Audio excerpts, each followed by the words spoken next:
Brother Reginald came and said, if you become a Muslim, follow Mr. Muhammad, you get out of prison. And what Malcolm did, he began to read books that were in prison. For 7 years, that's all he did.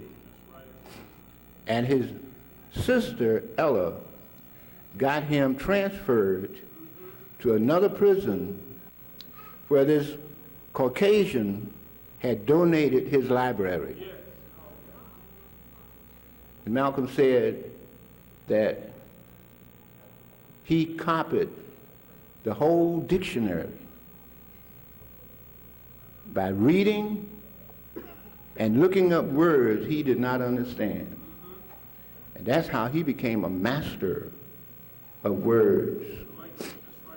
He was a master of etymology, the origin of words, the history of words. Because half of what we say really ain't what we're saying. I'm serious. Because if someone broke down some of the things we say, you say, oh, I didn't mean that. That ain't what I said. And he showed us emphasis. When you say something, how the emphasis on the thing changes its meaning. I had to come all the way to Detroit to catch a cold. Oh, boy. And he used to use this sentence. Ilyasha covered her father. She covered him. I mean, it was like me sitting there listening to the minister. Because she taught in the same manner that her father taught. And I know because I was with him from 1957 until February 1965. And he would use this line. He said, be careful how you say a thing. He said, you should use this. He said, I didn't say you stole the money, which meant someone else did. He would say, I didn't say you stole the money, which the inference is, I thought so. He was funny sometimes. He said, I didn't say you stole the money, but you could have stole something else.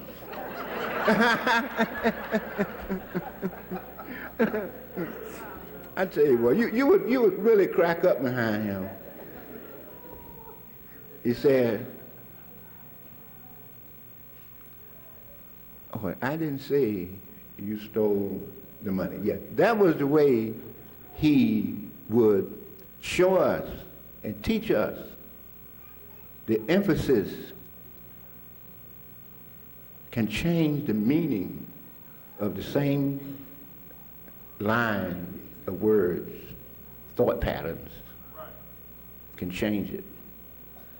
And you'll say something that you really didn't mean to say it that way. And we've done that. Oh, I didn't mean to say it like that. Yeah, but that's how you said it. And so anyway, he read everything he could get his hands on. And he said he would read at night by the light in the hallway. He said that's why he needed glasses, because his sight got a little messed up reading like that. He read the works of Shakespeare. Can you imagine that? To be or not to be. He read the history of the Moors in Spain, or the Muslims in Spain, the contribution of Muslim science, philosophy, mathematics, navigation, astronomy to the Western world. Because when the Moors went into Spain, there was a nun, and this book is written by Harold Lamb, an Englishman, I believe. One of the best. It's the one he whipped on us to read too. She said, in all of my 60 years, the only time water ever touched my body was in time for Mass, and that was the tip of my fingers. She bragged about it. Because at that time in Europe, if you were caught taking a bath, you would be put to death. Because the Pope said,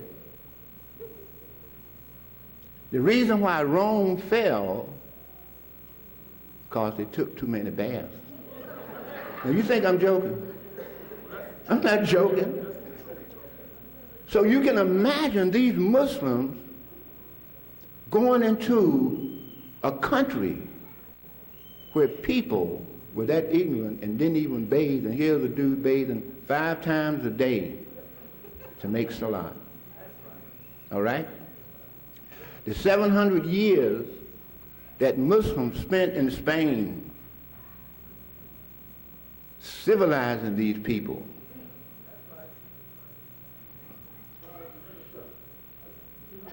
Not one instance of a white woman being raped.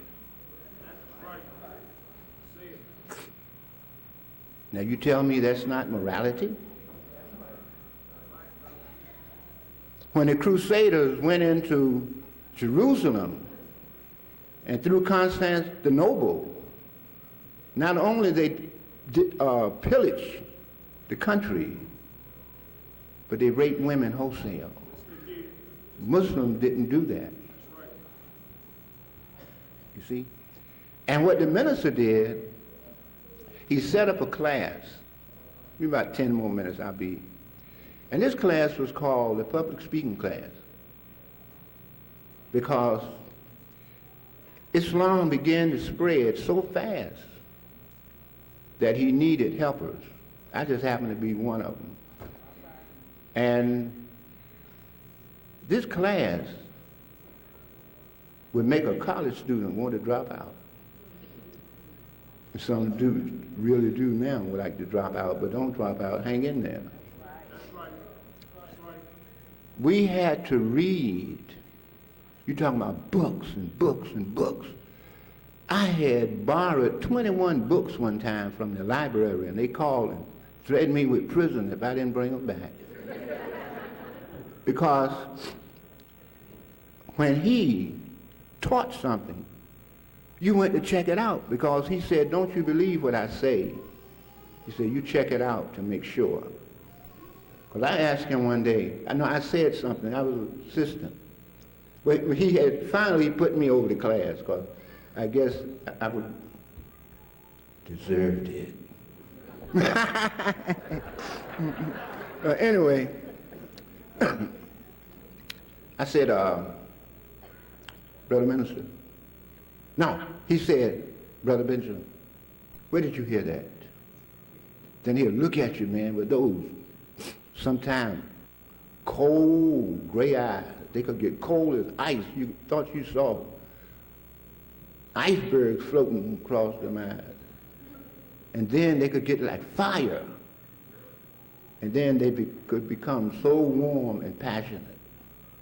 That's the way he was whenever he wanted to be. You could I could tell where his mind was about checking him out. And he said, I said, I heard you say it. He said, let me tell you something, Brother Benjamin. Don't ever repeat anything that I said unless you confirm that I spoke the truth. Do that with everybody. Take nothing for granted. So out of this class, and I can't even enumerate all the stuff we had to study, he chose assistants. And he got so busy going from one place to another he didn't have time to teach the class. So he put me in charge of the class. Because I was an avid reader, even before I came into the Nation of Islam. But I didn't read any history because I didn't think black folks had a history, and that's the truth. I said, we ain't got no history, brother. Come on, go and listen to the minister, learn something about your history. I said, man, Negroes ain't got no history. And I was serious. That's how dumb I was. I said, we ain't got no history. Africa, you know what's in Africa? Just like she was saying, we all thought like that. Tarzan, people running around with no language, ooga booga booga googa. That's how we were affected by the psychological effects of slavery in this country. And a lot of people still are. I just want to tell you a few things about him, little nuances. One day, we were going to Bridgeport, Connecticut, and he had sent me up to Bridgeport to sort of start a masjid or a temple. Y'all excuse me. And he was going up to speak because we started in a little room, and then we got a building because people began to come. Malcolm could attract people. I've seen him speak at rallies in Harlem. Truth. It started raining. People still stand there like it wasn't even raining.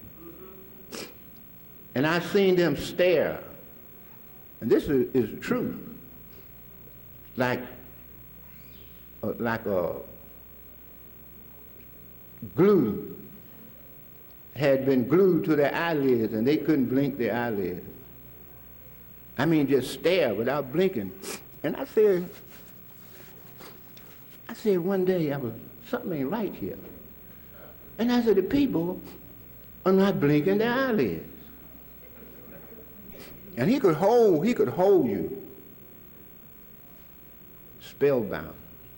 He was spellbinder, but he spoke the truth. And then all of a sudden, somebody would shake their head and start blinking their eyes. I said, I guess the eyeballs started drying up. and they realized they had to blink their eyes. Y'all excuse me a second, please.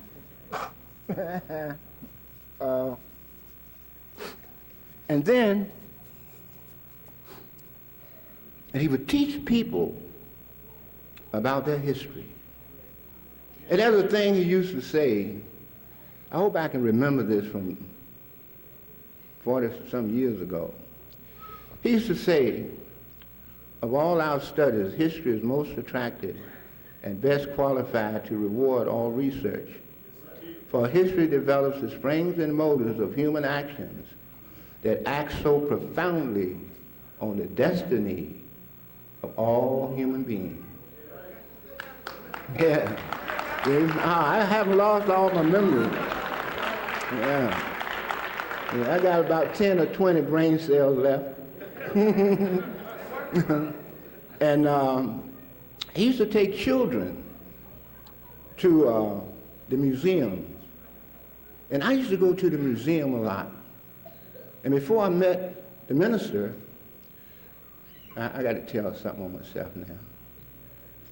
I had a friend, his name was Hayward. And me and Hayward used to smoke pot once in a while. Yeah. Oh, Lord, forgive me. And every time I smoked, I wanted to go to the museum.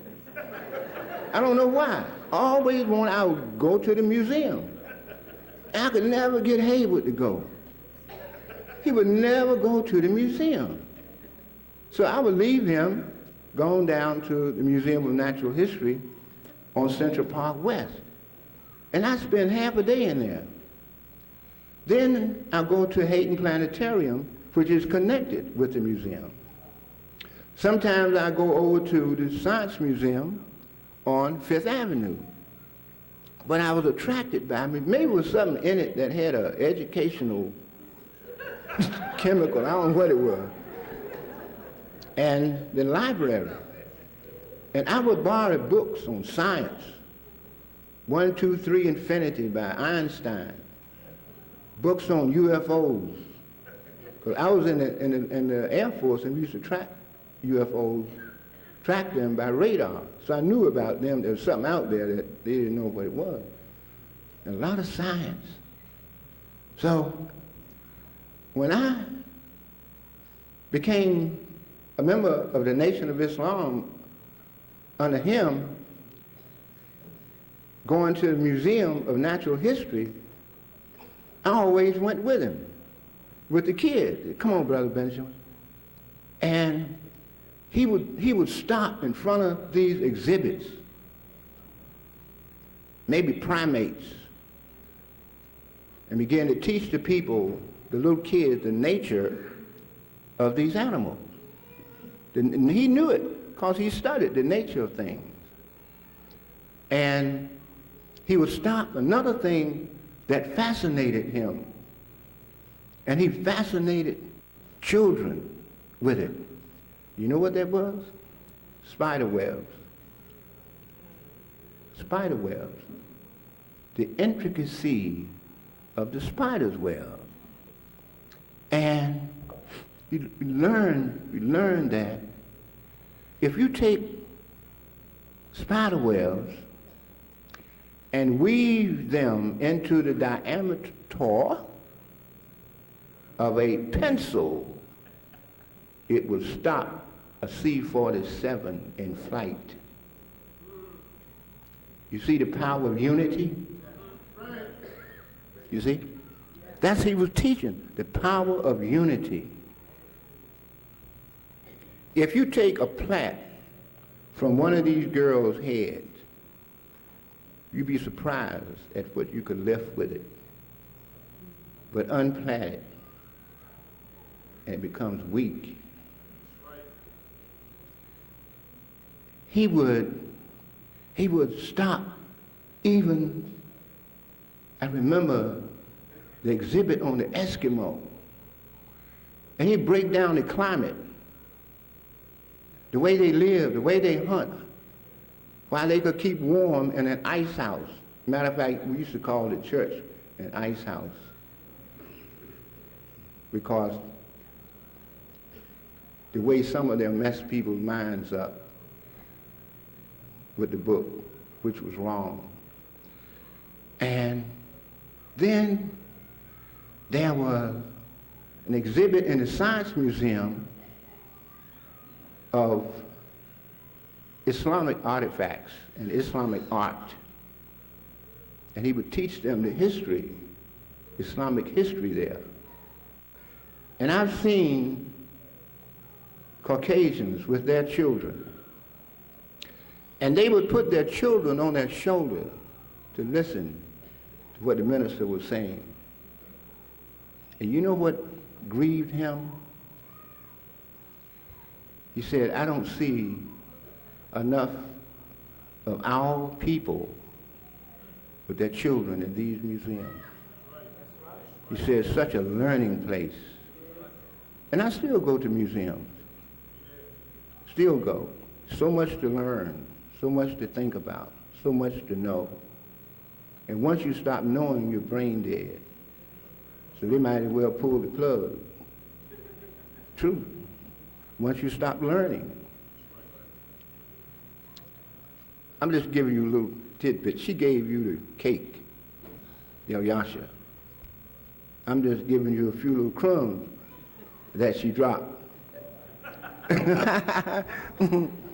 And we used to go to a restaurant called 22 West in New York on 135th Street. And he liked to go there because many of our professionals went there. And Malcolm had deep respect for knowledge, intelligent people, even though he may not have liked them that much. But they would, I'm serious, but they would exchange conversation. You can't listen to just people you like.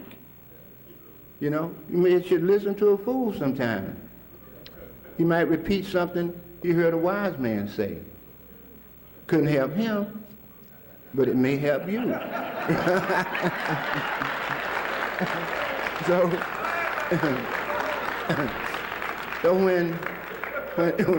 when we walked into 22 West Restaurant, because we would walk sometimes all the way up Lenox Avenue.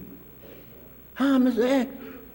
Hey, Malcolm. I mean, people just, you know, it was like King Lear or somebody, Khalif Omar coming down the street. And they would come out and greet him and, oh, Mr. X, oh, I love your teaching, blah, blah, blah. And he grinned from, you know, Malcolm could grin. It went from here back to here. Would look like 100 set of teeth. So anyway, as soon as we walked in, 22 West Restaurant, they didn't have to ask him what he wanted. The girl went and got him his banana split. He could eat. I seen him sit down and eat 3 banana splits, one behind the other. That's how much he loved, and didn't gain a pound. That's how much he loved banana split. And he would always, when he was sitting either at a restaurant or wherever, he'd get a napkin and he'd start doodling. You know what I mean by doodling? Drawing stuff. But he never drew pictures. He always drew abstract designs, connecting lines, maybe a circle, maybe something coming out of the circle, going past the circle. But it was abstract stuff. And when he left, when we got ready to leave, he'd take the napkin. He said, when you doodle, he said, always take the paper that you're doodling on, because people can tell a lot about you by checking out your doodling. And he was right. You take that to a professional, psychologist, they can almost read it. What kind of person this is. What kind of mindset this person is. People that can read your handwriting. Yeah, so-and-so wrote this. Yeah. Compare this with his writing. Yeah, he wrote this letter. That was him. And Malcolm, I had a brother. Oh, let me say this, then I'll be just about finished. I said,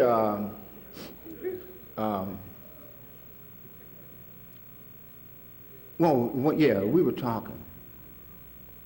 And I said something, and it came out, but I said, you know, you're the minister, brother minister. You know what he said? He said, I'm a healer. I minister, I'm a healer. And he was. And let me give you an example of what he did one day. We were in Long Island, Queens, at the mosque there. He had sent me to that mosque after taking me out of the one in Brooklyn that he sent me to start up, and then brought me back to Queens. And we standing there at the restaurant. Muslims always had restaurants. Always set up somewhere to eat. Always. You gotta eat. Don't let me forget where I stopped. When I say eat, I was in Bridgeport. Brother asked me, because we set up the one in Bridgeport. He said, what's the strongest urge in a human being? You know, what I said, sex. To reproduce yourself. No matter what you call it, but subconsciously, that's what it's about. But I said, I'll ask the minister what it is. So I asked him. I said, Brother Minister, when I got back to Harlem, I said, the brother asked me what was the strongest urge in a human being. Because he could answer some questions. God, he could answer some questions. He said, the desire to eat. So he gave me an example. He said, take a man's food for 7 days till we can give him a crumb. Then after the 7 days, they bring him the most beautiful woman that you can find on earth. Bring her right there. And then bring him a plate of lamb chops.